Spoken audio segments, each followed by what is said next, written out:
नमस्कार विद्यार्थी मित्रांनो, स्वागत आहे तुमचं आमच्या स्टडी डायरीच्या यूट्यूब चॅनलवर। विद्यार्थी मित्रांनो, कॅप ॲडमिशन 2026 करता आता आपल्याला 13 जुलै 2026 पर्यंत लॉ सिटी 3 इयरची लास्ट डेट देण्यात आली होती।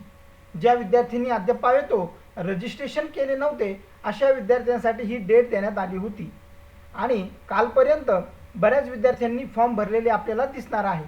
तर विद्यार्थी मित्रांनो, लॉ सी ई टी 3 इयरच्या सर्व विद्यार्थ्यांसाठी एक अत्यंत महत्त्वाचा टप्पा पार पडलेला आहे। 13 जुलै 2026 ही कॅप राऊंड रजिस्ट्रेशनची अंतिम तारीख होती। आता रजिस्ट्रेशन तर संपले, पण इथून पुढे काय, कॉलेज कधी मिळणार, डॉक्युमेंट व्हेरिफिकेशन कधी होणार आणि ऑप्शन फॉर्म कधी भरायचा, असे अनेक प्रश्न विद्यार्थ्यांना पडलेले असतील। तर विद्यार्थी मित्रांनो, आजच्या या व्हिडिओमध्ये आपण इथून पुढची संपूर्ण प्रोसिजर आणि सी टी सेलचं अंदाजे टेंटेटिव्ह वेळापत्रक काय असणार आहे हे सविस्तर पाहणार आहोत। विद्यार्थी मित्रांनो, व्हिडिओ शेवटपर्यंत नक्की पहा आणि चॅनलवर नवीन असाल तर आत्ता सबस्क्राईब करा, कारण संपूर्ण इन्फॉर्मेशन तुमच्यापर्यंत येणार आहे। आता आपण जर सी टी सेलची अधिकृत वेबसाईटवर गेलो तर इथे आपल्याला लक्षात येणार आहे, डॅशबोर्ड आपण वर पाहू शकता। नवीन रजिस्ट्रेशन 53,932 झालेले आहेत। ॲप्लिकेशन लॉग झाले आहेत 48,180 आणि ॲप्लिकेशन व्हेरीफाय झालेले आहेत 38,550 आणि ॲप्रूव्ड कॉलेजमध्ये तुम्हाला दिसणार आहे एक कॉलेज।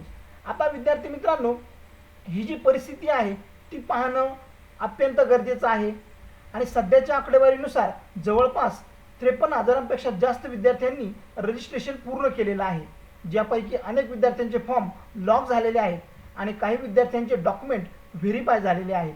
सी ई टी सेलने आता कॉलेजचे अप्रूव्हल देखील सुरू केले आहेत।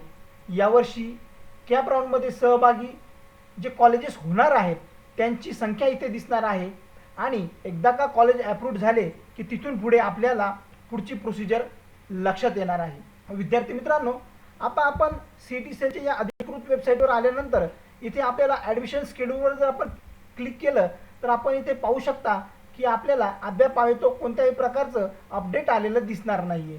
मित्रांनो, आता ज्या विद्यार्थ्यांचे फॉर्म अपूर्ण झालेले आहेत, ज्यांचे पूर्ण होणे बाकी आहे, या विद्यार्थ्यांनी रजिस्ट्रेशन केलेलं आहे पण त्यांचे फॉर्म इनकम्प्लीट आहे किंवा त्यांचे डॉक्युमेंट व्हेरीफाय पार्टली व्हेरीफाय झालेले आहेत, त्यांच्याकरता सी टी सेल हे संपूर्ण कंप्लीट करण्यासाठी 2 ते 3 दिवसांची मुदत देऊ शकेल। मात्र नवीन रजिस्ट्रेशन होण्याची शक्यता खूप कमी आहे, हे तुम्ही लक्षात ठेवणं गरजेचं आहे। यानंतर विद्यार्थी मित्रांनो, ई स्क्रुटिनी काय असते हे आपल्याला पाहणं गरजेचं ठरणार आहे। या टप्प्यात सी टी सेलचे अधिकारी तुमच्या डॉक्युमेंटची ऑनलाईन तपासणी म्हणजे व्हेरिफिकेशन करतात। तर विद्यार्थी मित्रांनो, ई स्क्रुटिनी झाल्यानंतर आपल्याला अल्फाबेटिकल मेरिट लिस्ट म्हणजे सर्व विद्यार्थ्यांच्या नावांची एक तात्पुरती यादी तयार केली जाते आणि ती पब्लिश केली जाते आणि अल्फाबेटिकल मेरिट लिस्ट आल्यानंतर विद्यार्थी मित्रांनो, ग्रीव्हन्सेस पिरियड दिला जातो, म्हणजे तुम्हाला काही हरकती जर नोंदवायच्या असतील तर त्याकरता वेळ दिला जातो। तात्पुरत्या यादीत तुमच्या नावात मार्क्समध्ये किंवा कॅटेगरीमध्ये काही चूक असेल तर ती दुरुस्त करण्यासाठी 2 ते 3 दिवसांचा वेळ तुम्हाला दिला जातो आणि यानंतर फायनल मेरिट लिस्ट पब्लिश केली जाते। हरकतींचा निपटारा झाल्यानंतर अंतिम गुणवत्ता यादी प्रसिद्ध केली जाते आणि एकदा का फायनल मेरिट लिस्ट आली की त्यानंतर आपल्याला ऑप्शन फॉर्म दिले जातात। यामध्ये तुम्हाला कोणत्या कॉलेजला ॲडमिशन हवं आहे त्याचे प्राधान्यक्रम प्रेफरन्सेस ऑनलाईन तुम्हाला भरावे लागतात आणि यानंतर कॉलेज अलॉटमेंट आपल्याला केलं जातं। तुमच्या मार्क्सनुसार आणि तुमच्या दिलेल्या पर्यायानुसार तुम्हाला कॉलेज अलॉट केले जातात। ही संपूर्ण प्रक्रिया अशा प्रकारे सी टी सेल राबवत असते। आता विद्यार्थी मित्रांनो, आपण टेंटेटिव्ह शेड्यूल काय असणार आहे ते आता आपण पाहणार आहोत। जुलै आणि ऑगस्ट 2026 दरम्यान ही प्रक्रिया राबवली जाणार आहे। विद्यार्थी मित्रांनो, सी टी सेलने अद्याप अधिकृत डेट वाईज शेड्यूल जारी केलेलं नाही, परंतु मागील ट्रेंड्सनुसार आणि सध्याच्या प्रक्रियेनुसार अंदाजे वेळापत्रक कसे असू शकते हे आता आपण पाहणार आहोत। विद्यार्थी मित्रांनो, अंदाजे 14 ते 18 जुलैपर्यंत इनकम्प्लीट फॉर्म पूर्ण करणे आणि डॉक्युमेंट अपलोड करण्यासाठी मुदत दिली जाऊ शकते। त्यानंतर 19 ते 25 जुलैपर्यंत ई स्क्रुटिनी आणि डॉक्युमेंट व्हेरिफिकेशन पूर्ण केले जाऊ शकतात आणि त्यानंतर 28 किंवा 29 जुलैला alphabetical merit list, provisional merit list ही आपल्याला जाहीर केली जाऊ शकते. त्यानंतर 30 ते 31 जुलै दरम्यान आपल्याला ग्रीव्हेन्सेस सबमिशन करता म्हणजे चुका दुरुस्त करण्याकरता CET सेल वेळ देऊ शकते.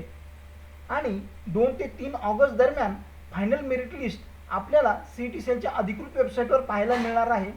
विद्यार्थी मित्रांनो, ऑगस्टच्या पहिल्या आठवड्यामध्ये म्हणजे 4 ते 6 ऑगस्ट दरम्यान आपल्याला ऑप्शन फॉर्म म्हणजे कॉलेजचे प्रेफरन्स फॉर्म भरण्यासाठी ऑनलाईन आपल्या अकाउंटवर दिले जाऊ शकतात. आणि यानंतर 10 ऑगस्टच्या अगोदर किंवा त्यानंतर कॅप राऊंड फर्स्टचे कॉलेज अलॉटमेंट लिस्ट जाहीर होऊ शकते. विद्यार्थी मित्रांनो, 11 ते 13 ऑगस्ट दरम्यान आपल्याला जे कॉलेज अलॉट झालेले आहेत त्या कॉलेजमध्ये जाऊन आपल्याला प्रत्यक्ष ॲडमिशन घेण्याची आपल्याला ही तारीख दिली जाऊ शकते.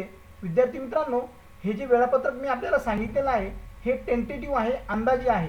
CET सेलच्या ऑफिशियल अपडेटनुसार यात थोडेफार बदल नक्की होऊ शकतात. तर विद्यार्थी मित्रांनो, आता सर्वात महत्त्वाची गोष्ट म्हणजे विद्यार्थ्यांनी रोज दिवसातून किमान एकदा तरी CET सेलच्या अधिकृत कॅप पोर्टलला भेट देऊन स्वतःचे लॉग इन चेक करून आपल्या स्वतःच्या अकाउंटचं अपडेट घ्यायचं आहे.